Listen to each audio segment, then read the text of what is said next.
It is 9 o'clock. That clock's wrong. Good morning. It is 9 a.m. on Wednesday, June 14, 2017. This is a regular weekly board meeting of the Franklin County Board of Commissioners. Commissioner Cook is out of town today and unable to attend, but we do have Commissioner Miller and myself, Commissioner Peck. Commissioner Cook is the current chair for this year. As the chair pro tem, I'll chair the meeting today in his absence. And with that, first item is Pledge of Allegiance. If you join me, please. I pledge allegiance to the flag of the United States of America and to the republic for which it stands, one nation under God, indivisible, with liberty and justice for all.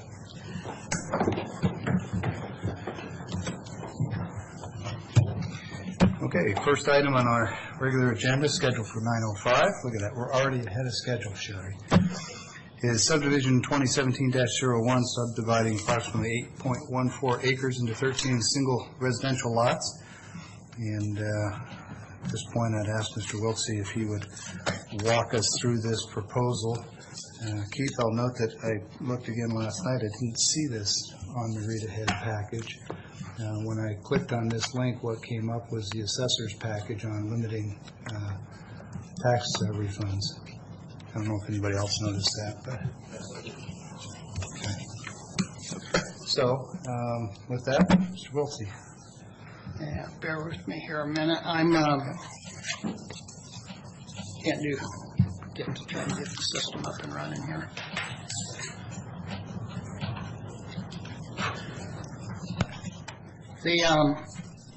What I'd like to recommend is that we kind of get this subdivision on the record, and then due to the concerns that were raised at the last meeting last week on subdivision 2017-02, I have a feeling that some of those same concerns may apply to this plat as well, and as such,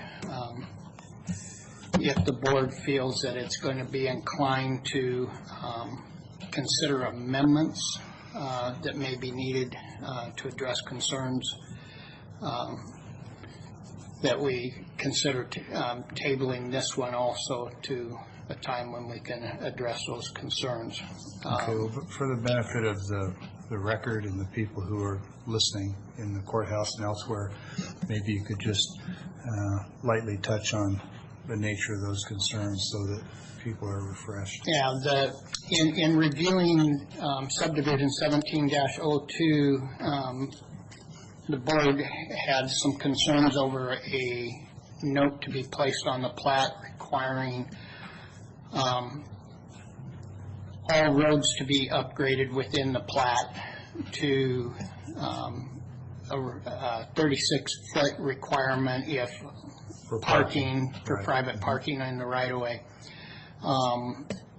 That concern would, I think, also play out with this Lamb's addition, which includes improving a half street even for Pearl, as well as a new cul-de-sac that's being proposed within it.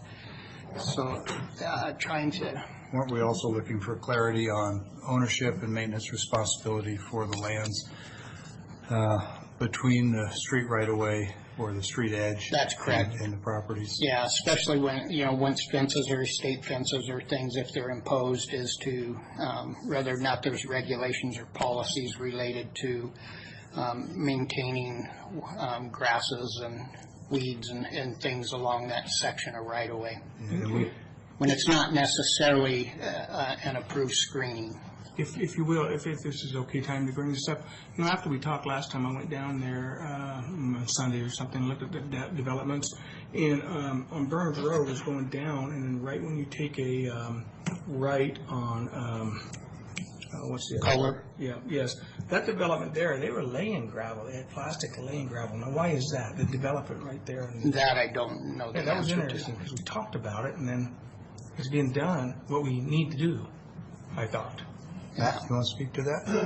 Yeah, for that specific one, that was actually a requirement of approval. It went through the planning commission and this board, was where they have the estate fence to lay an approved landscaping And that could be fabric, type of approved landscaping type materials.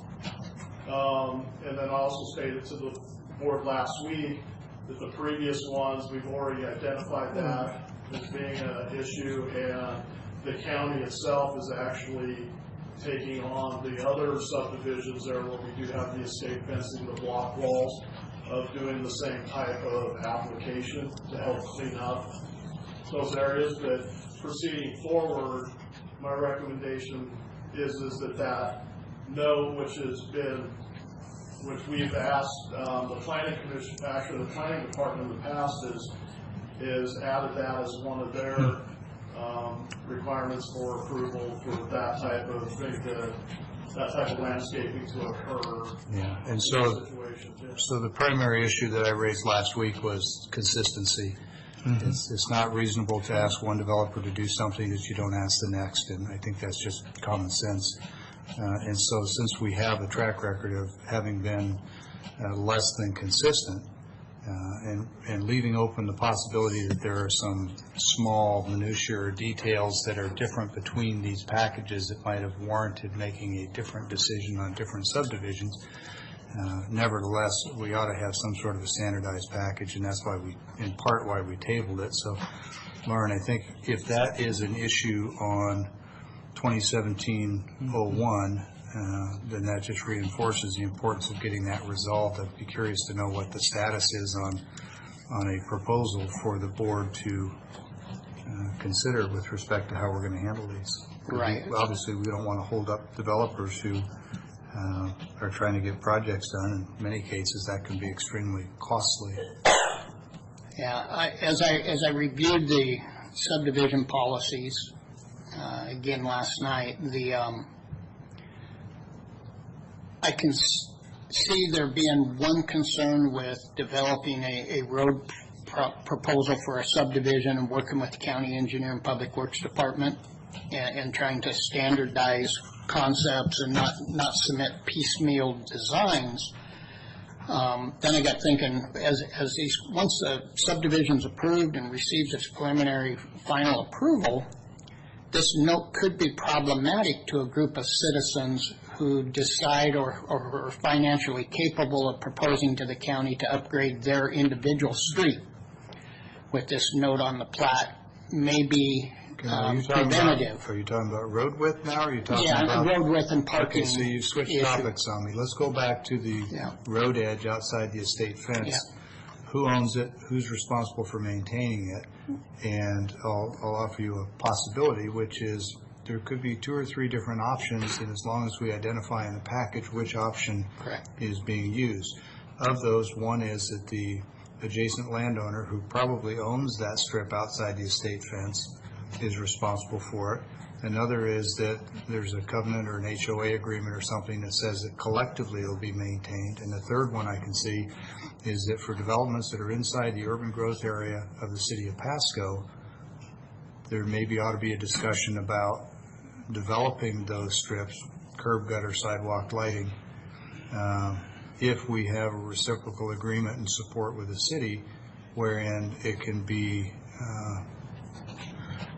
deeded is the wrong word, but ownership can be turned over to the city of those improvements with the understanding and agreement that they'll maintain them going forward, since those areas are likely to be incorporated soon anyway. Yeah. So those 3 options, my questions are, do those sound like reasonable, viable options?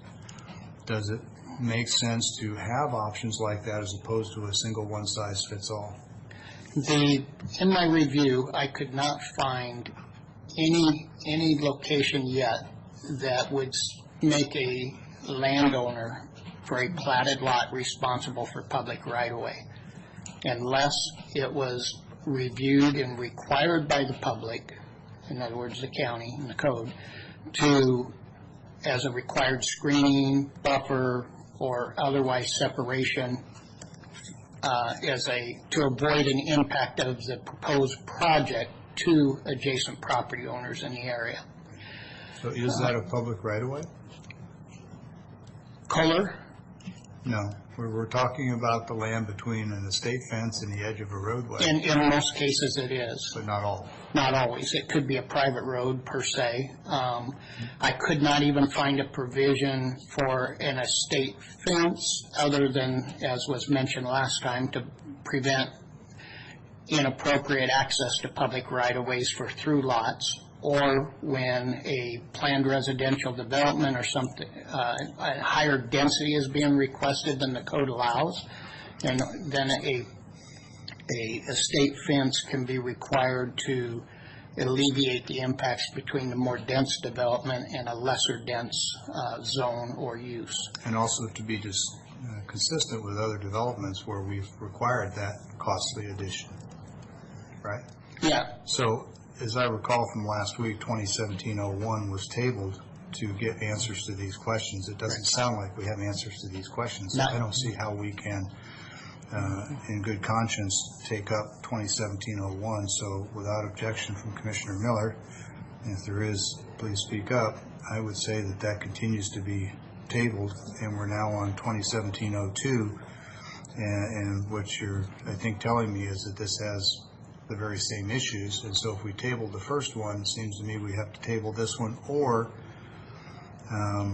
if there is some reason why this development should not be held up, maybe it's going to be a significant expense to the developer, or they've got a timeline they have to meet, or whatever it is, then I think there's an opening to recognize that we have created this issue and we ought to be accommodating, and if that means an agreement where we do fabric and gravel or crushed rock like they're doing along Kohler, that seems to me a reasonable compromise if it's necessary to move this 2017-02 forward in a timely manner. Correct. If it can wait, then we'll table it. If it needs to move for some reason, then I could accommodate with the rock. So what do you say to that?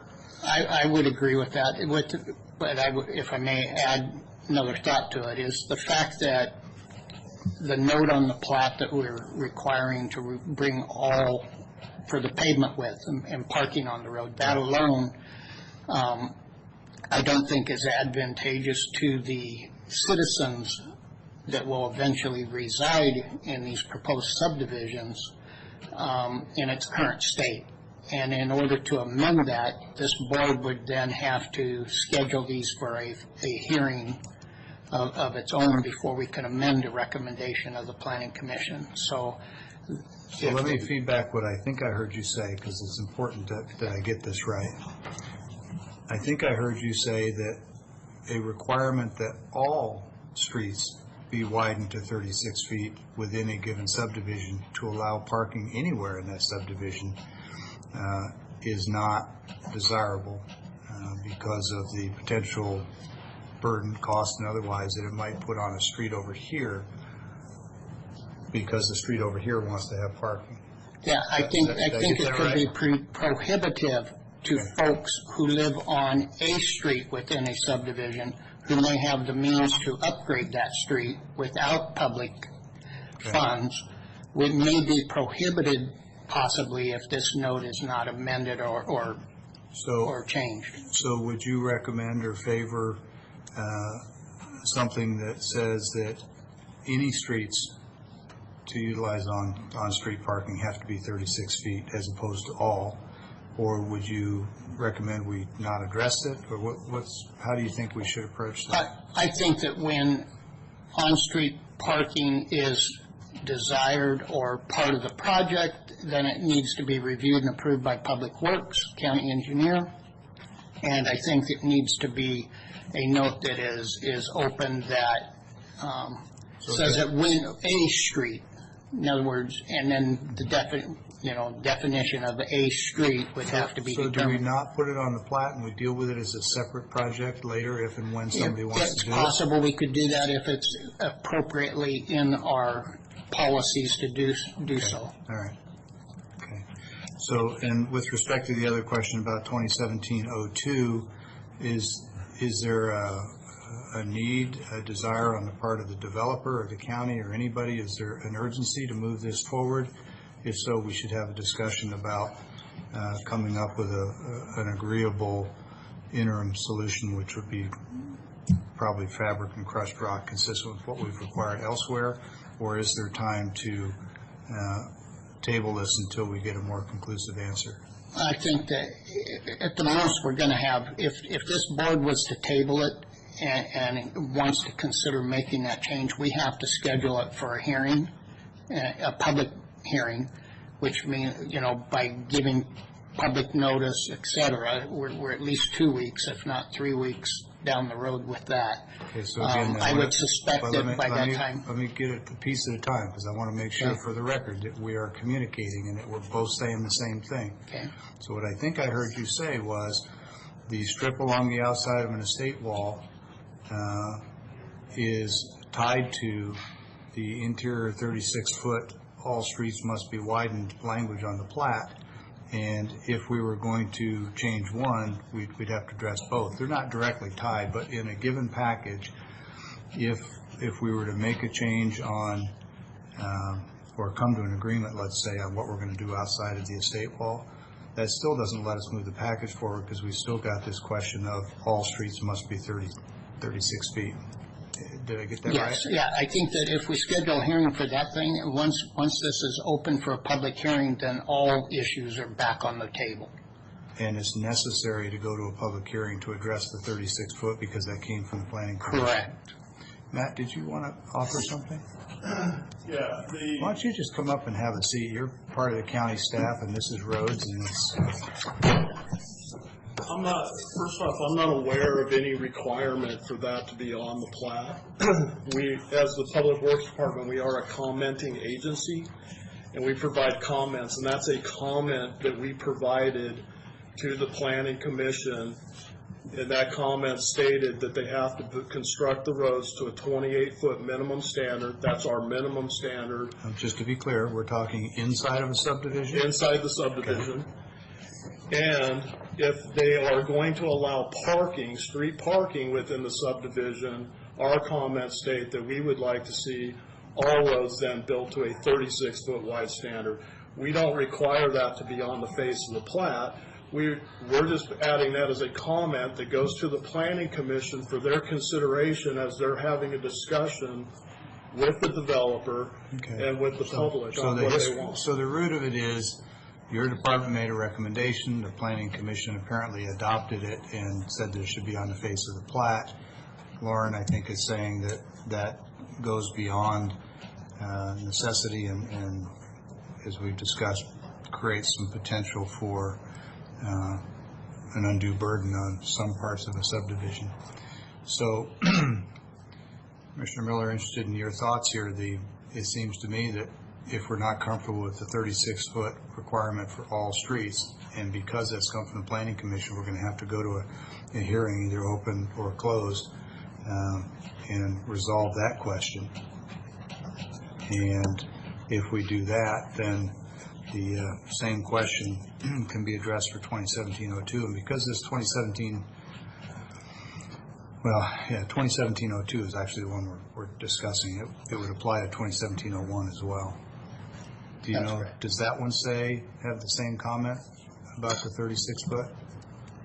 Because if it does, we really do probably have to table both of them. Our comment is standard. Now, I'm like you, I tried to find this and it was a different attachment there, so I couldn't read exactly what came from the Planning Commission. Administrative glitch. But typically that's not a comment that we have placed on the plat, and I don't know if they actually specifically for these made that. Yeah. They made a change, they wanted our comment added there, or they went out by themselves and said that they want all roads to be 36 feet wide. And I haven't seen those. They did because they put it in writing. I'm not sure what their intent was or if they had this background, but clearly, at least from the standpoint of the written record, they said that that's what they wanted. Okay. And I have concerns about whether that's fair to, individual streets within the development. It has it also? Yeah. Okay. So, you asked me the question what I thought about this. I think that we need to be very consistent, as you've mentioned before, and I don't think we are. So I do think we need to have a hearing, get these things in place, and get it corrected now, because when I saw one development doing it and the others wasn't, we're setting ourselves in for what are we going to do with these other ones. So I would personally like to go ahead and table both 2017-1 and 2017-2 and get this all concluded so that we can be consistent with what we do in the future on these developments. Yeah, So I concur with Commissioner Miller's assessment, and I think we hold these. My concern still is the applicant for these developments. I mean, I've kind of hinted at it several times now, and I'm not getting any feedback. Is the applicant here for either of these? Do we have any insight as to, I mean, the last thing I want to do. I know the engineer has contacted me, and they're really close to having their street design stuff finished and completed to submit to the city for review. I believe the procedures or policies of the county has been that they don't submit that to the city until they have technically a preliminary approval. Okay. And thus that will kind of hold up the project. But in the interest of the public and the future owners of these potential lots, I believe it to be more in the public's interest for this to be resolved before we just move it forward. What type of timeline are we looking for a delay of this then? If we table it, if we're going to have a hearing, it's about 2 weeks to put in the paper. By the time the board would need to formally make a motion to do that, and I don't know for sure what we did last week, but yes, it would take a couple of weeks to put the notice in and then hit the hearing date. Of course, that opens it, for other considerations and changes and discoveries. But I think that would be ample time to kind of outline these particular two issues. And as Commissioner Peck has said, the delay on these other two developments, does that seem to be an interest from what you know, or do we need to find out? Because nothing worse than delaying these people with their money and their time and also. I think it's important for it to be right. Yeah, I agree. It I is. think that's more important than. Okay. Well, then with that, I will make that motion that we table subdivision 2017-1 and also 2017-2. And I'll second the motion to table the two packages and ask Mr. Wiltsey and staff to move this along as quickly as possible. I know you're swamped and you got a lot going on down there, and if you need extra help, this is the man to talk to. Because then he'll come to us and say, oh, it just takes money. So with that, all in favor of tabling 2017-01 and 2017-02 as discussed, would say aye. Aye. Aye. Okay, so thanks for your time, Matt. Appreciate you weighing in. It is a team effort between roads and planning, as we've seen, and appreciate the cooperative spirit of trying to get this worked out so that we don't create a problem for one department while we're fixing one in another. So thank you both. Great, thank you. Okay, 9:27, we're still mostly on track. Next item is the E911 Consolidation Transition Agreement and Interlocal Agreement. Resolution has been prepared as 2017-157, and Mr. Johnson, this is your item, I believe. Yes, thank you. As you're well aware, Commissioners, this discussion over the consolidation of 911 services has been ongoing for a number of years. What's before you today is the opportunity to approve by Franklin County the transition agreement that would allow Franklin County to become a partner in Southeast Communication Center and the Franklin County Emergency Services that operates the CCOM Center. We have negotiated with the various parties that are involved in BCES. This has been a long process over the past year for us specifically. But we have agreement from the various parties to allow Franklin County and the City of Pasco as partners to require $500,000 contribution from our E911 fund, and this has the support of the other local officials. We'll be happy to discuss specific details as best we can, but the transition agreement opens that door and allows us to begin the process of the technology going live. And once that's done, we will then bring back before you the new interlocal agreement that is Exhibit A in the transition document. So I understand the questions. I don't have any questions. We've gone through this quite a bit. We kind of know what's been going on. I do want to congratulate the team for actually doing a good job in getting this process through. I know there's some trouble, but anybody in this regional area here, the Tri-City community, has got to realize first responders, that extra second means a big difference. So I'm pleased to see this go through. I am pleased to see that Franklin County is a member and not a partner and not just a subscriber. I'm pleased to see that we have some authority and decisions being made. And we do have quite a chunk of 911 capital that we're putting into this. So I feel this is a great program we're working towards. And I would love to make that motion that we approve the transition buy-in agreement, Franklin County, join Benton County, and BCES in Southeast Communications Center, which is ECOM, and I think that's a good enough motion for this step then. So, Commissioner Miller, I understood those to be comments. Was that intended as a motion for approval? Yes, the last one was a motion. Okay, all right. So I'll second the motion for approval and call for discussion. Did you have anything further you wanted to add? No, I think I give my input. So this effort to get these agencies in a cooperative combined 911 predates my time as a commissioner, and I've been here for a little over 8 years now, and my predecessors worked on it. And hopefully I don't offend anyone with these comments. I don't intend to single anybody out, but I'll just say that there is an opportunity here for us to learn. And the learning point is we tried to get half a dozen or more different agencies into a cooperative,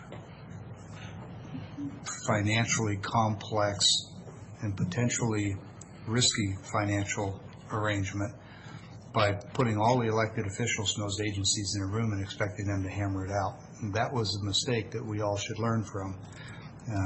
I'm not sure who first came up with the idea, but I'm happy to give credit to Sheriff Raymond. It was the idea of hiring an outside consultant who had actual hands-on experience at the grassroots level of combining multiple agencies into one cooperative agency.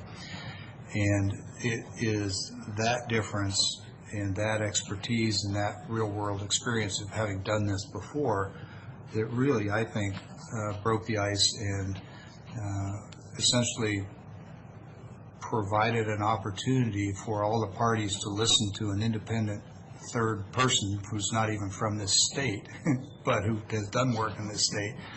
But I think it overcame a lot of the inherent obstacles and defensiveness on the part of a lot of different entities. And in my mind, that proved to be the difference, and that's a lesson that hopefully we won't forget as we seek to combine other activities in the Tri-Cities. Mr. Johnson, there is one piece of this that I think the public would benefit from a little clearer understanding, and that is the fact that we're doing this in two steps, the transition agreement and then the interlocal agreement. If you would speak to that in just a little bit more detail so that people understand that, why it's necessary to do it in stages. Right. The transition agreement itself is the step that allows Franklin County and the City of Pasco to become voting members of BCES. And then once that takes place, that initiates the process of combining the physical resources of dispatch equipment and personnel. As you're aware, the current situation where Franklin County has its own dispatch center, those employees were considered, and we have to negotiate with their union the transition of their employment status from Franklin County to the new combined dispatch center and So that process has to occur as well. Once those two things happen and we are actually voting members of BCES, then we will approve or bring to the board the interlocal agreement that all of the members of BCES participate in. So it's kind of a stepped or phased process in that regard to allow these technical requirements that have to take place before that interlocal agreement is signed. I will say what the transition document does is essentially a promise to sign that interlocal agreement when it is brought forward in essentially its current form. Yeah, and I appreciate that last comment, because that's the ringing question is, okay, you approve the first one, you make the investments, you start combining equipment, and then nobody signs the interlocal agreement. And so the first step comes with a commitment for the second. Good. Okay, Commissioner Miller, any other comments before I call for a vote? I do not. Okay, all in favor of the motion on the table, please say aye. Aye. Aye. Okay, so the 911 Consolidation Transition Agreement and Interlocal Transition Agreement is approved. And thanks to all who made that possible. Mr. Johnson, I don't want to leave you out either. You've been a key player in moving this ball forward. Probably one of the bigger successes in recent years. So nice to have you. Consider this a win for the entire community. It's a very fruitful way to expect it to.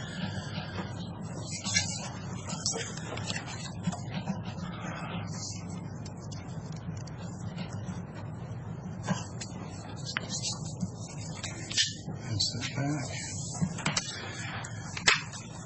Okay.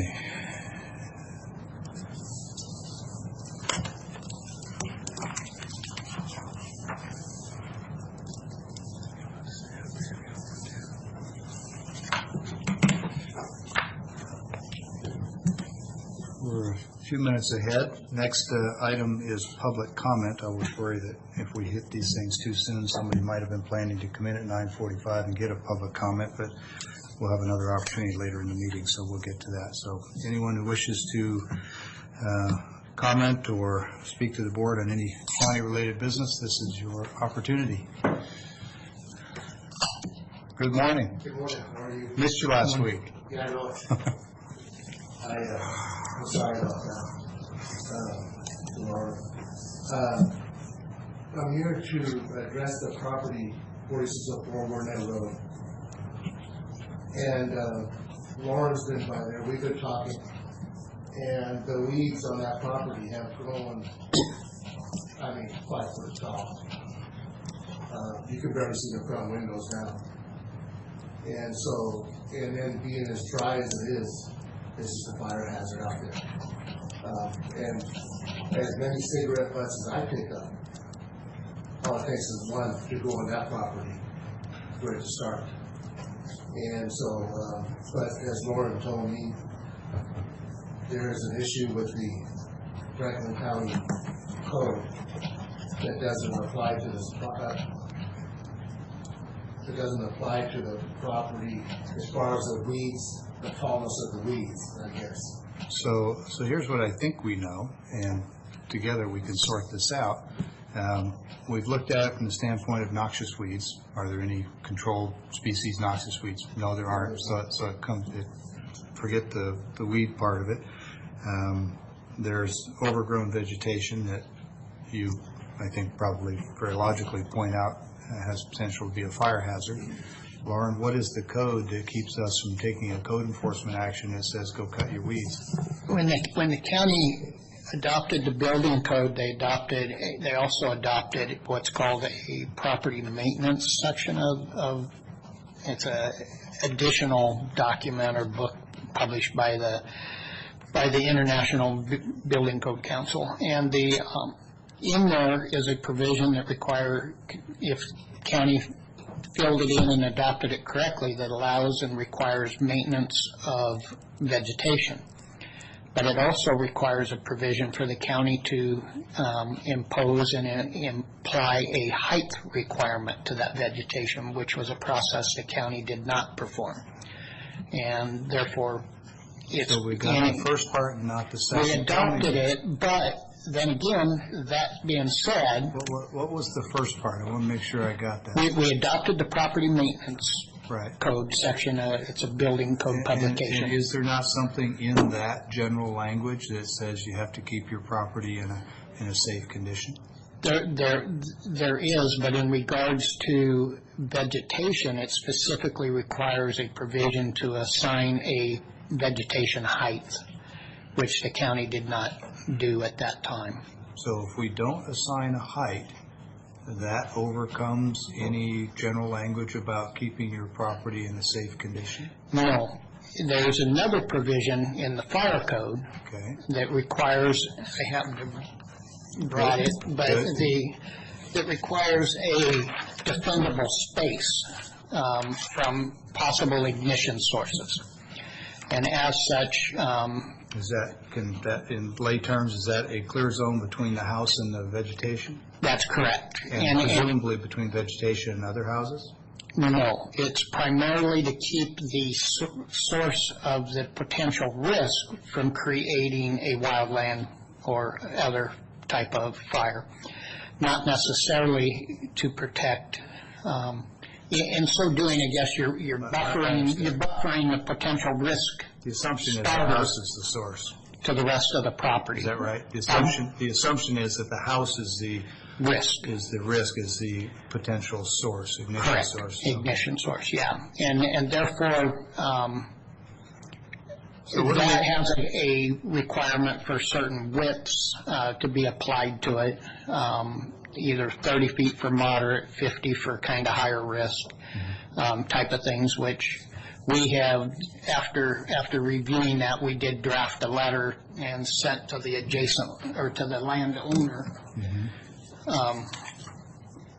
And as such that, requesting them and notifying them of the potential hazard and requesting them to abate or alleviate that potential hazard. And if it's a high risk, it should take care of about a third of the front of the lot. Should include everything from the house to the property lines to the street out front. It would not necessarily cause them to have to maintain the back half of the lot. Okay. So, in your judgment, with 25, 30 years in this business, should we have adopted a vegetation height? And if so, how do we do that now? Given the nature of the maintenance property code, my recommendation would be that we work to assign a specific, because it's countywide. It's not a respecter of developed lots versus right-of-ways versus parks versus critical areas, open spaces. Unless we amend it to specifically indicate where it would be applicable, Okay. So my recommendation would be not to use it. Well, we can make it specific. Correct. That may be why it wasn't used in the first place, but we could set a height and say that in areas with densities of, X residences per acre or something, and that way you effectively separate out farm ground. Correct. And right-of-ways and parks. Residential areas.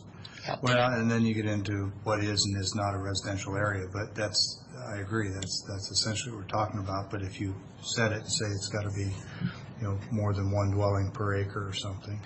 Yeah, I think this urban wildland interface code takes care of the more rural areas, because you really, So what does it take to make that happen? it's going to have to take finding time to write another code amendment. All right. And our- since we're working Our on comp one, plan is up for next year? our periodic update will be next year, but our development code for this purposes, since it's part of the building code, it's in front of you, the board only. Okay. And so we just schedule it for a hearing and get it drafted up, work with maybe a member of the board, to draft it to kind of meet, I guess, the intent or thought, and then we just draft it up and run it through a process and Well, have a hearing. I think I have a pretty long history on this board of standing up for landowners' rights and what I call a lawful enjoyment of their private property, but as we all understand, anybody's rights end when they start intruding on somebody else's. And I don't want to tell people how to garden their yards. If they think that 3-foot thistle is the most beautiful thing on the planet and it's their property, then, you know, I'm kind of inclined to say it's your property and if you like looking at it. But when it starts becoming a fire hazard or is of a nature that makes it obviously incompatible with the neighborhood, then we probably ought to have something. For example, if somebody had a 3-foot stack of used commodes and washing machines in their front yard, we probably wouldn't have a hard time saying that's really inconsistent with the character of the neighborhood and it shouldn't be there. And if, you know, vegetation that is spreading weeds into other people's property is there, then I don't think it's too much of a stretch that that's probably not acceptable either. So I would ask for Commissioner Miller's concurrence that we have you draft such a recommendation as quickly as you can. And since we seem to be pretty good today at throwing things on your plate, I'm going to suggest that you and I and Mr. Johnson have a brief conversation maybe after the meeting today about the apparent need to get a little extra help in your office, at least for the near term, if not the long term, because it's pretty clear that the needs of that department are just growing. And I'm concerned that we're putting a lot of stuff on your plate without giving you the resources to do it. So, Commissioner Miller, anything you'd like to add? No, just that I sure wish some of these things would have teeth to them and that they could work. So, because as I see this all over the place, all over the city and everywhere. So if we can make something that has some teeth, that we can actually do something, I would appreciate it and would approve of it. Yeah, I think it's important to be enforceable, but yet clear as to where and how this would be applied. Right. Because, I mean, it was effective up until recently that these guys were getting letters from you guys and you were getting threatened, hey, we're going to find you. Then they come do it. Yeah. That's it. Well, they're out there. I'm not sure about the basis for a letter like that, frankly, No. based on what we've just heard. Yeah. Yeah, I mean, yeah, they didn't know it. Obviously, we didn't either. But it was effective. Yeah. Regardless. But we got to go by the law. But still. Yes, we do, because if you turn around, the law is standing right behind you. I know. Yeah, I bet enough of you. Hey, look, that's my neighborhood too. Yeah. And let me kind of make hopefully sum it up for you. The property appears abandoned. It's not inhabitable. You go to the tax rolls, they're $12,000 behind in their taxes. It affects the quality of the neighborhood. I mean, that's the bottom line. And you can make all the ordinance you want, they're not going to come take care of that thing. It's time for Yeah. tax collector to start tax collecting. So I have whined for 8 years, and I'll admit, it's been a bit of whining about the fact that we need to have completed staff work if we're going to make good decisions. And completed staff work means having all the essential elements of information. I don't recall anybody before this moment telling me that house is abandoned.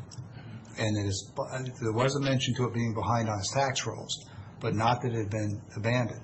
That changes the whole game. And so, There's no one living there. well, It's empty.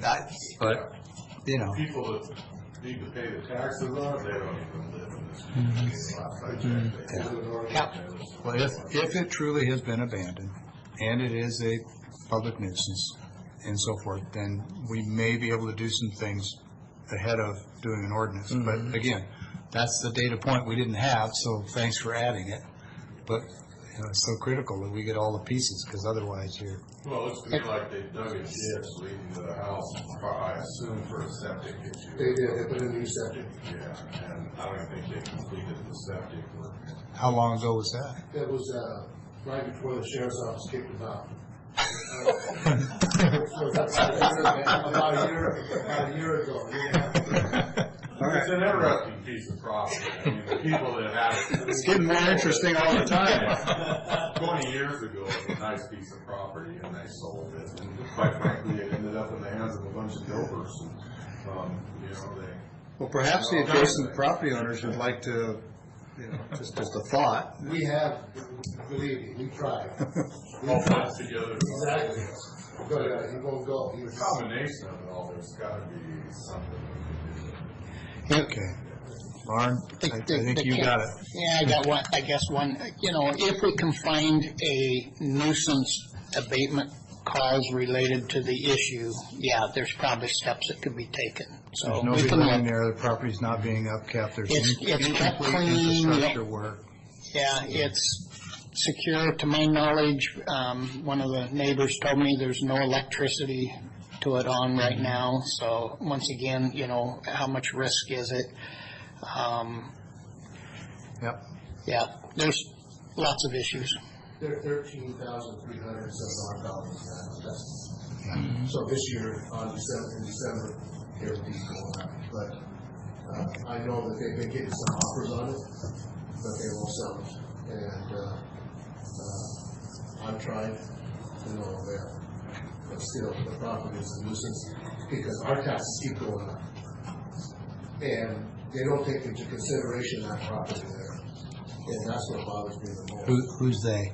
The assessor's office. Don't consider the impact of that property on the values of the surrounding properties, is that what you I mean? think so, yes. But you know what, I'm not an expert at that, but that's my own thought. Sure. So, my last comment, and my final comment, is speaking Matt, you might as well come on up. with Matt, I spoke with Matt about this speed reducers. And unbeknownst to me, I was in a Kennewick neighborhood, and Kennewick, they put these speed bumps in. And I didn't know that, Speed bumps or speed tables? speed bumps. Thank you. And so I stopped and I talked to one of the neighbors, the people that lived there, was a nice guy. And I go, what do you think of these? They were good. He said, but they still come through here. If you don't catch them, they'll fly pretty hard. Construction guys that are building the houses in that neighborhood right now. But I go, are they effective? They work. Yeah. I go, they're getting feedback. Anybody getting angry about it? He goes, no. So they haven't, City of Kennewick has not had any kind of feedback on these things at all. They're working. Why not let us give it a shot? We're gonna get the feedback. We are, absolutely we are. We're gonna hear something, but it goes away after time. Anything you want to add, Matt? Well, my conversation with Hector was that, we're listening to the board meetings even when we're not here, so we hear what's being said, and certainly we're doing our best to gather as much information to bring to the board. What we're talking about here in transportation terms is called traffic calming. And within traffic calming, there's many different options that can be employed. And what we want to do is we want to come to the board with information so that we ensure that we're employing the right option for this specific situation. This situation doesn't occur in his neighborhood. It occurs in a lot of neighborhoods throughout Franklin County, throughout City of Pasco, all the cities. Speed bumps themselves, speed bumps are reserved for parking lots, and there's a reason for it. The potential liability on the county when it comes to speed bumps is incredible. When it comes to speed humps, speed tables. Is there a difference between a speed hump and a speed table? Speed tables typically are a lot wider. Typically, a vehicle, their full wheelbase, can actually sit on top of them. Okay. And a speed hump is something between a speed bump and a speed table? Correct. Okay. Correct. It's important to know the lingo. Like this speed Okay. bump. And they are effective in slowing vehicles down, but there are some unintended consequences. You say they, you're talking speed bumps, humps, or tables? Both, speed humps and tables. Okay. Speed humps actually are more effective in slowing traffic down than speed tables are. Okay. But there are unintended consequences that are associated with those, and based on my research, I have seen where a lot of jurisdictions are actually removing them because of those unintended consequences. So what I'm trying to do is find out. What are some of those unintended consequences? I mean, You get, of course, vehicles that slow down to go over them, and then they will peel out, or they'll get up to extreme speeds in between them, so that increases noise. There's the consequences that occur to our emergency services. Ambulances absolutely cannot go over them, especially if they have a patient in the back, because they have to slow down. It's been proven that the response time and, of course, delivery to the hospital or the emergency rooms can be slowed down considerably in neighborhoods and in cities, so they would avoid them, basically. Having a patient in the back of an ambulance that has to go over one of those could be pretty disastrous. They've said that emergency ambulance personnel, EMTs, have stated that they have to literally quit working on somebody until they go over them. So this is information that's out there, that's available for anybody to look at. It's been corroborated, a lot of studies out there. I'm not saying that it's something that can't be employed. I just believe that it's something that the Board of County Commissioners should have all of the available information when they're making these types of decisions. Me personally, I don't have a thought one way or the other on as far as that goes, but there is some benefit, but also I believe that it's important when you're looking at the pros that you also need to be aware of all the cons. And so that's what we're doing right now. We're not just looking at speed humps, speed tables. We're looking at all of the available options within neighborhoods throughout the county where we can do what we can from a transportation standpoint to be able to slow down traffic. I mean, I understand and I appreciate his concern. It is a real concern, a legitimate concern, and certainly we want to do everything we can to help alleviate those issues within the neighborhoods. So that's where we're at. That was my conversation with him.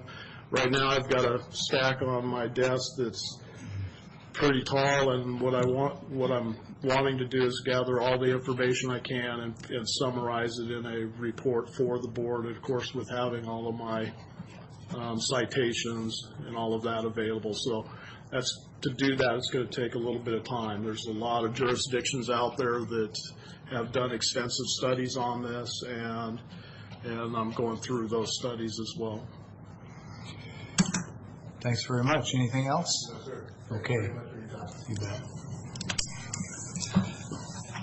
Any other public comment before we move on to office business? Okay, next on the agenda, office business. First item is approval of payroll rosters. I understand we have at least one payroll or fund expenditure. We do. This is a voucher audited by and certified by the auditing officers, by RCW, and for expense reimbursement claims. Fund expenditures, and there's a list of them here, and the bottom line of the amount is $400,500.87. It's been approved by manager, the auditor, and we have one more person too, by Macy Stein. So it has been approved by a few people. Okay. I will second. Any comments or discussion? All in favor, please say aye. Aye. Aye. Okay, so those are approved. Is that the only warrant? The only one I Looks have. like it's the only one today. So next item will be the consent agenda. Before we look for a motion for approval, I'll ask if any board members wish to separate out any items for individual discussion. Commissioner Miller? Well, I just have a minor discussion on number 7. I don't think it's anything that's going to change, but it's just a Okay, question. so we'll separate out number 7. Any others? No. Okay, so Commissioner Miller has asked that we address item 7 separately. I'm going to request that we address item 12 separately, and with that, that would leave us with a consent agenda with now 10 items. So that's 1 through 12 minus 7 and 12. And if I can get a motion for approval of the modified consent. Okay, we have a motion to approve 1 through, well, I'm going to do this, 1, 2, 3, 4, 5, 6, 8, 9, 10, and 11. Okay. I'll second the motion. All in favor, please say aye. Aye. Aye. Okay.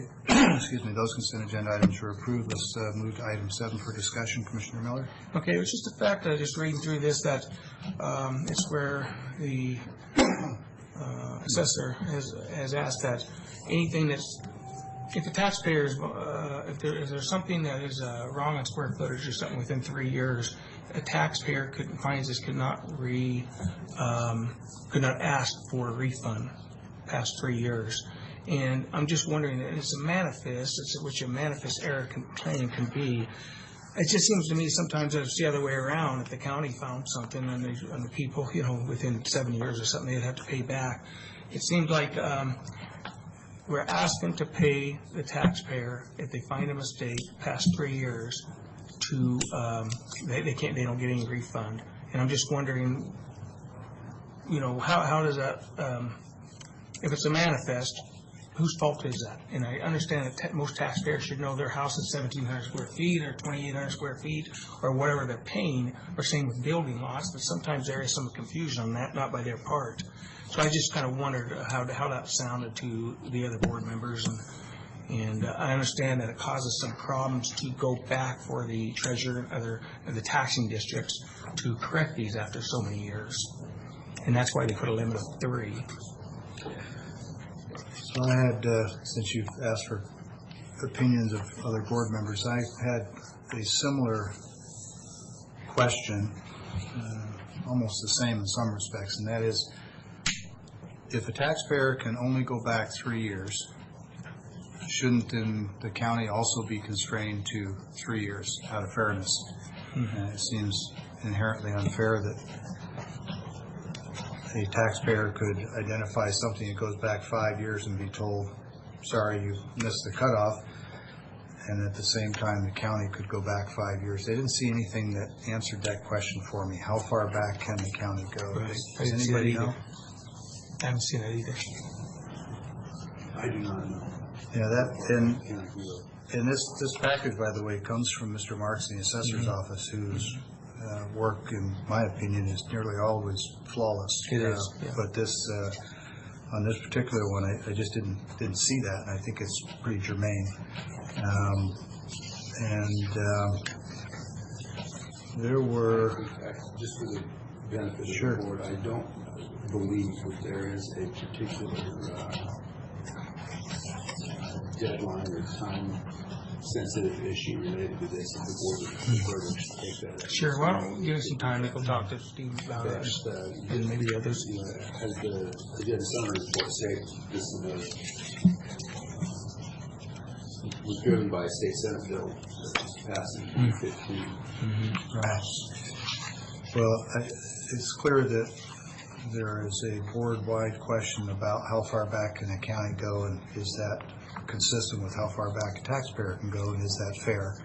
The second issue is that the information, the document titled Information Sheet on Property Tax Refunds Due to Manifest Error is included in the package, and it's good background, but it reads like policy, and it wasn't clear if this was being put forward as policy for the county.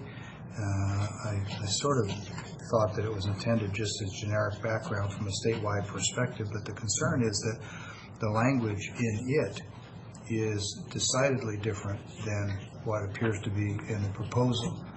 And so I wanted to be sure that we either made it clear that this was just background at a state level, which I think it is, but if it was intended to be part of our policy, then it needs to be more clear. The particular areas are in section 7, I think, is what stood out. Who decides if property owner gets a refund for a manifest error in property description? And it says refunds going back 3 years or less. In all cases, the county assessor decides. And in point 2, refund requests going back 3 to 6 years, the county legislative authority has authorized the county assessor. Well, we haven't done that. We're talking about limiting it to 3. All of this language appears inconsistent with the package, and I think it's because this is just a generic statewide background. But I would want to be more comfortable with that before I could vote for it, since Commissioner Miller has already expressed his desire to have it delayed, and there's only 2 commissioners today, that is effectively a decision. So we're going to go ahead and ask that this come back next week with a little bit of clarity, and Mr. Johnson and I can meet with you and outline those concerns if you need it. I've asked Steve to come and answer my question. Okay. There he is. Morning, Steve. Good morning. You want to come join us? Do you have time? Is there a timeline on this that we're trying to meet, or do we? No, there's not. I mean, if you look at the packet, you can see that we're one of the counties that are one of the last ones to kind of come into this. So Right. we were waiting to kind of see what the precedence was from other counties. Sure. So, Well, so let me, if I could just start, that question I just had about the information sheet is, this is the one. right, yeah, that was a generic. It's a generic background statewide, really, because it spells out some specific language here that I don't see applying in Franklin County. So really, informational only. And then you've got the statute, I get that. The question the board had was, if we limit this to 3 years for a citizen taxpayer to go back and correct a manifest error, how far back can the county go if we identify a manifest error that results in the taxpayer not paying us as much as we think they should? Well, we are limited to 3 years We're also per limited, statute. okay. So in the case of a manifest error, 3 years is what we are limited to. By state statute? Okay. And maybe that's in here and I just missed it, but that's, I didn't find It's the information, I believe, references 2 or 3 of the RCWs, and they're kind of scattered all over, if so. we had read all the RCWs, we probably would. Well, yeah, I don't know that they're all there, but, Okay. 3 years after the tax due date. All right. well, everything in statute has been 3 years. The legislature obviously passed something that says in the case of manifest errors, the local legislative authority could, if they deem it worthy, they could go back further, but it does potentially create a hardship on some of the taxing districts specifically, depending on the amount of a refund, obviously. So the statute really isn't 3 years. It could go back several years. Well, it could on manifest error if it's discovered, yes. But the county, we have always held to 3 years. I mean, the law was just changed a couple of years ago, so. Yeah, but under the current law, the county could go back several years. We would be limited to 3 as our understanding. If the taxpayer requests something further, they would have to come to the legislative authority and ask for us to go back further than that. Okay, I didn't phrase my question carefully enough. If the county wants to go to a taxpayer and say, we've discovered a manifest error and you didn't pay enough, how far back can We we would be go? limited to 3 years. Okay, there's nothing in the statute that It allows us to go. go back further than the 3 years. That's a hard If it's discovered and a taxpayer discovers it, they come in and they say, I just realized that my square footage of my house is wrong. I discovered it, and it's been that way for 10 years. We would be authorized immediately to go back 3 years. If they want to go back the other 7, then they would have to come and petition to the legislative authority to do And that that. side is clear. Now I'm talking about the adverse action on the part of the county against the taxpayer. It's 3 years. 3 years, hard limit, we can't go back any further. Our understanding is we couldn't go back any further than 3 years. Well, I appreciate that. That makes it a lot, It does. a lot better. I'd still like to have the opportunity to go back and read through it again with that understanding. Sure. And we'll just. There's no time, again, there's no time frame on this. Obviously, we're towards the end of the other counties passing this resolution, so. Yeah, that's okay. We are effectively limiting the ability of citizens to recover from the county when a manifest error is determined. And so I'm not in a big hurry to make that change, but. Well, you can see from the information that I put in the packet there that, I went back and looked, and there's only been, I think, 7 in the last 10 years, and those were all prior to the last 4 years. So, and a lot of that was due to, we see from software conversion issues that came across, we went from one software platform to another, and there were some issues in that, and Wasn't also an issue in recent years where in 1.5 and 2.5 story structures where the half of the second floor was open vaulted ceiling, and we, the county, simply took the square foot of the ground level and multiplied by 2. that was years ago we did that, yeah, That's but a good we've changed all that. Isn't that a good example, though, of a manifest error that someone could have been paying for a number of years? It could have, that is a possibility, yes. But again, we've corrected most all those, and anything that comes in anymore, if there's an issue, it's resolved within. Again, part of that is because we're annually revaluing all property, so if there's a change in value, people are much more aware of what's going on and more apt to come in and talk to us about what the issues might be, so. Yeah, well, I've always found your office to be very conscientious in your work, so I don't have any reservations whatsoever in that regard. I'd just like to give it another look. We'll put it on that's consent fine. next week, but Sure. appreciate the Thank you for your details.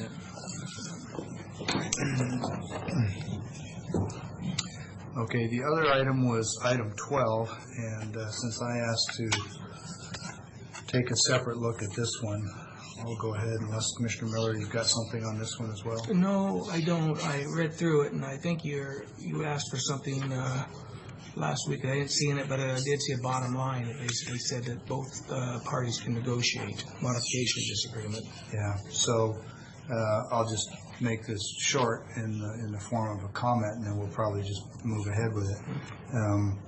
What I was expressing last week is that I'm not an attorney, don't pretend to be, but when I read contracts, I know that you've got to have eligible parties, you've got to have consideration, whether it's monetary or otherwise, and I'm always looking for what is the exit strategy for the county if it turns out that the contract is not in the best interest of the people of Franklin County.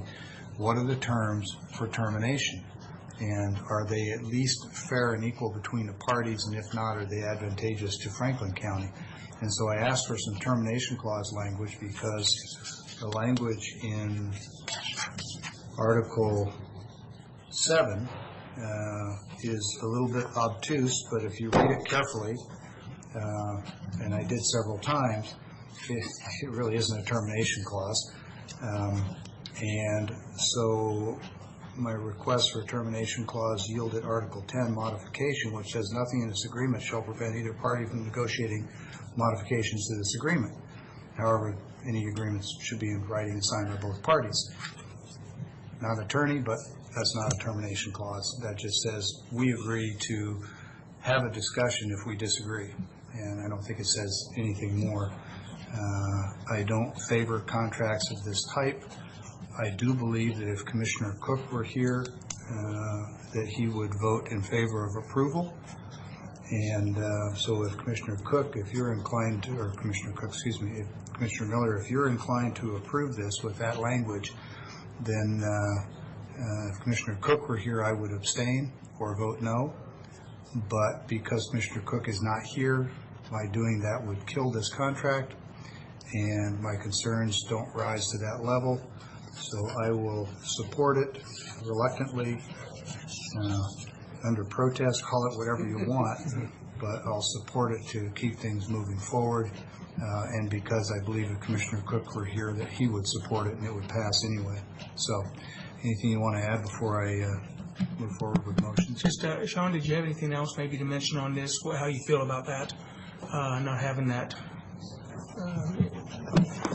clause?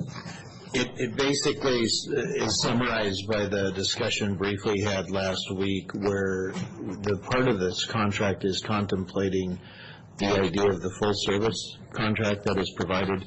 His agreement and fee schedule is designed recognizing that there's going to be peaks and valleys. In other words, when we're in collective bargaining negotiations, there's going to be a lot of work done. And this is similar to a retainer agreement that you would commonly see in a law office. If you go with an hourly billing, now that might save you money, or it could cost you dearly, depending on the nature of the project. But it might also give you the opportunity to walk away if you're dissatisfied with services. And that's correct. And so what part of the rationale, we reached out to Kevin Wesley to get his idea on this, and part of the basis of how he constructed his fee was recognizing that sometimes he has been, I guess, taken advantage of under his contract because municipalities or groups that have contracted for his services would use him, absorb a huge amount of his resources for a short period of time, and then decide, oh, we don't need you anymore. Well, his agreement has basically contemplated the spread out revenue for a period of time. So we do recognize that this doesn't have the typical language that we would have, but specifically I think what the commission raised of us last week was the idea that if we were to change policy, perhaps adopt a county ordinance or resolution to change the negotiation strategy for future contracts, different than what Mr. Wesley agreed, obviously, then that would create a severance, and obviously, if he's not going to perform the work, that allows the county to stop paying as well. And what we've seen so far is that he has allowed us to negotiate, and I think that's been good faith on both sides. He's recognized the basis of why the county has chosen to seek a full services contract rather than the hourly. He recognizes we weren't doing this in an effort to try to somehow skirt his services or abuse his contractual abilities to earn revenue based on us tweaking it. He recognizes that need, and because he's engaged in past conduct that we could evaluate, I would be in favor of adopting the contract because I believe we have that working relationship and that history, recognizing that both parties are trying to achieve a good objective. And even though this language doesn't quite have the language that we see in pretty much every other contract, I'd still be in favor of it, recognizing his purpose and how he created his fee structure and why it's there. I think it's still a good value for the county. So do you think that we have an understanding of Mr. Wesley about certain types of work that he is unwilling to perform for the county? He hasn't made that specifically clear. He has. He's made a public statement on the record, recorded, sitting in that chair right over there. He said, I will not do this kind of work. So if a day comes when this board considers negotiating our union agreements in open public discourse, he's on record as saying, I won't do that. So imagine a situation where we take that action and he says, not going to do it. At that point, under this contract, my view is we'll end up paying him the full value of the contract because he's made it clear up front, I won't do that kind of work. We contract with him to provide this type of services, and then we decide to go do the kind of work he's expressly told us he won't do. Without a termination clause, it seems to me that logically there isn't negotiating a severance. We owe him the rest of the contract. That's my read on it. You're the attorney. Am I wrong? That could be one position, but at the same time, he also did not contract specifically in the contract that says, if the county asks me to do X, I won't do it, or he did not put any kind of exclusions as to the nature of type of work. Now, even though he said that publicly, we have knowledge. He said that publicly, but that is not in the contract, and the contract specifically says that, obviously, in one of our proposed languages, which I believe he agreed to, was simply the clause that says, hey, the parties basically retain the right to engage in modification of the contract. So under your scenario... By mutual agreement. Yes, by mutual agreement. Under my scenario, if he says, look, I told you guys I wouldn't do that, you signed the contract, you owe me the contract. And if I recall that statement, did that come before the entry of the contract, or was that during his discussion of services after the contract? It was during a discussion of the services that he was to provide to the county. I think, I certainly respect your opinion. You are the county's lawyer. I've already said that I don't concur with the contract, but I believe Commissioner Cook would support it, so I'm going to move the process forward. I don't think the risk is so great. But I do know, that at least 2, if not 3 of the members of this board at one time or another have entertained the prospect of negotiating these agreements in public. And if we do that, I predict we're going to have an issue with this contract, and we'll deal with it then.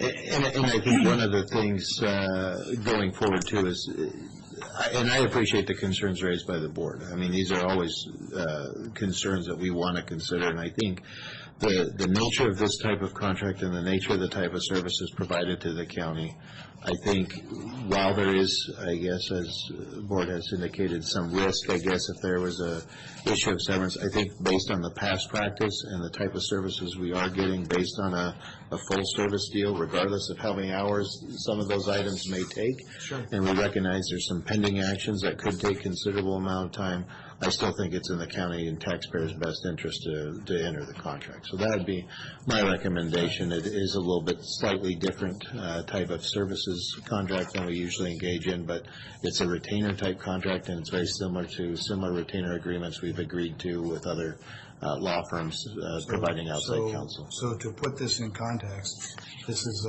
$48,000 of taxpayer money. Yes. If next month we have a motion by this board following, say, Lincoln County's lead or some other, to move forward with open negotiation, and Mr. Wesley says, I'm not going to do that, then the risk is roughly $45,000 to $48,000, because he's not obligated. It says may negotiate, and in my view, not in my view, it's clear that the record is recorded. He said he wouldn't do it. So that's all. That's my point, really. And just to add to that, this wouldn't be a complete loss because there's several other services that he could continue to render for the county. Okay. Now, open negotiation might not be his thing, but certainly he would be providing any additional legal work, or what I should say is the employment law work on the background side, as far as the negotiations, contract discussions, participating in mediations or yeah. So it wouldn't be all. Well, that's a good point. Yeah. So there's plenty of other services we could utilize him for, even though he might not be engaging in open communication. Okay. So, Mr. Miller, if you're inclined, your call.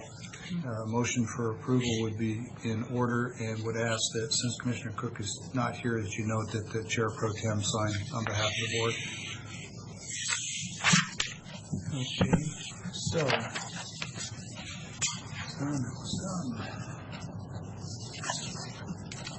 we're going to approve this contract. This is number 12.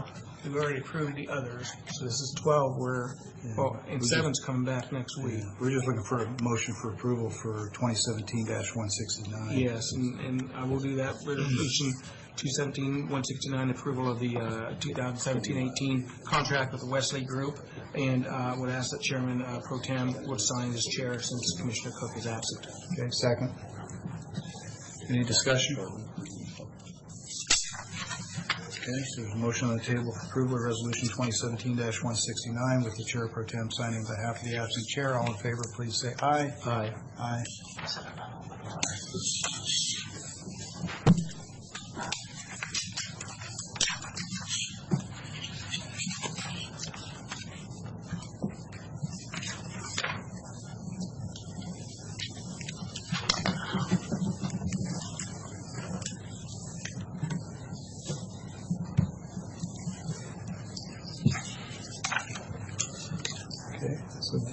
So this one we're going to carry.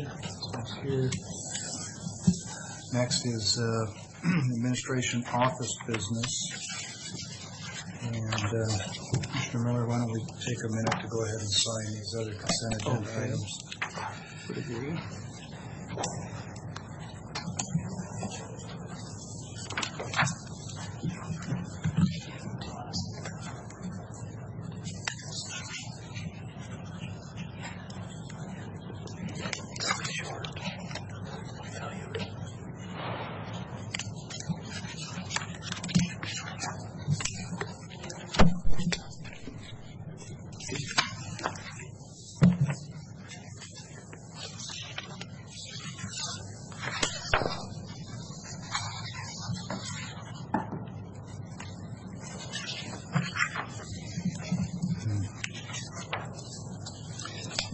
It occurs to me that with the number of chair signatures and the need to line out Commissioner Cook's name and put mine, I'm going to set these aside and we'll sign those at the end of the meeting so we don't hold up everybody else.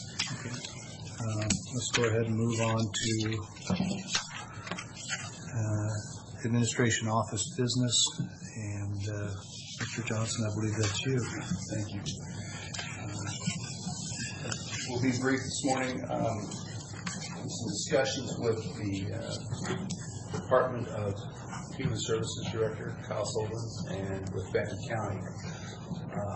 We are going to be setting up a bi-county board meeting, obviously subject to the approval of the board, engaging in that bi-county board meeting. The purpose of that meeting is to hear from Brad Banks. You may know him. I don't know him personally, but Brad has a very extensive work history with Washington State Association of Counties and the Local Public Health Officers Association. And he is currently a lobbyist that has been working on a number of health delivery issues with respect to what the state anticipates to be doing in 2020. This is related to, but not necessarily a replacement of, the discussion we've had over the past number of months about hiring a consultant to come in and do a local study of our mental health delivery system and how we're going to be prepared for what the state anticipates doing in 2020. Brad is a very well recognized expert on the subject, because of his role as a lobbyist as opposed to an employee of an organization. We felt we could take a very objective view, an independent view of what next steps we ought to be taking. And Benton County has, their board has agreed that that's probably a logical next step. So we felt that would be appropriate to have that presentation be done before both boards, so that questions can be asked. His presentation could not be misconstrued or misinterpreted between the two boards, because we'd have it on record as a joint meeting. So wanted you to be aware that our plan is to schedule that and try to get that done as quickly as we can. Mr. Cook, any questions on this topic? He's not here. You look just like him. What can I say? No No, questions. No sorry. questions. I think that's good. It's a good move. It's forward. Keith, do we have a date? We don't yet. If you have a preferable date, it would be great, but I would expect that Karen or Sherry will be in touch with each of you to work out a date. Okay. Did you say Mr. Banks is or used to be employed by WASAC? Used to. Okay, so he's no longer with WASAC, he's now a lobbyist. So do we know what organization or persons he represents as a lobbyist? He did some lobbying for WASAC, but I don't know if he currently has an engagement with them. I thought you said he was a lobbyist, and I was thinking that doesn't really square with independence in my mind. Usually a lobbyist has, you know. So if we could just maybe, as we go forward scheduling this, get a little bit better idea of to whom he's currently attached and working, because obviously that could color the presentation. But with respect to the meeting, always happy to meet with our friends across the river, and we'll see how that plays out. On the agenda today, we do have a executive session scheduled. If you would prefer to have the public comment period moved up, so members of the public can. Are we anticipating the need for any action We will not following? need any action after the executive session, so. Okay. we can share with the purpose. All right, well, not hearing any objection, then we'll go ahead with public comments, or anybody that wants to meet with or speak with the board on any topic. All right, recognizing that, then the next item on the agenda will be the executive session. It looks like it's scheduled to last up to 45 minutes. There's no anticipated action afterward. Of course, the board has to reserve the right to take action if it deems it is necessary. And anyone who wishes to stay outside the room, of course, is welcome to do so and come back in for the final part of the meeting, which I anticipate will be nothing more than an adjournment. However, there is one other topic. I'll go ahead and cover this now before we go to executive session. We had a gentleman here last week, Mr. Schlegel, who was asking about building permits, and we've had some and seen some draft language go back and forth on a change to our code. And so I'm looking for two things today. One is the date of the public hearing and confirmation that it has been properly advertised so that we can hold a hearing. And two, the latest proposal on what that language should say. Yes, that notice has gone out, and that hearing is scheduled for June 28th. Okay. June 28th hearing. Excellent, thank you. It's not on our website apparently, or at least I couldn't find it. Maybe we could ask that it get posted there too, because I think that's a new statutory requirement. Okay. And as for the content, Mr. Wiltsey or whomever, We published it in the notice and on this. oh, so it's part of the notice? Yeah, it's part of the notice, and it's published as what the intent and purpose of it is, and therefore at the public hearing, then we'll be free to amend it however. That makes sense. Otherwise, why have a hearing, right? So, okay, great. Thank you. Okay, those are all the questions I had. Commissioner Miller, any administrative office business you want to cover before we go to executive session? Okay, and with that, we'll go into executive session under the heading of litigation or potential litigation, RCW 4230-110-1I, up to 45 minutes, reserved. I'm waiting for the recording because this has to be part of the record. So we'll go into executive session at 10:30 and anticipate that going till about 11:15. I don't think it'll go that long. I think We've reserved the right to come out early. Okay.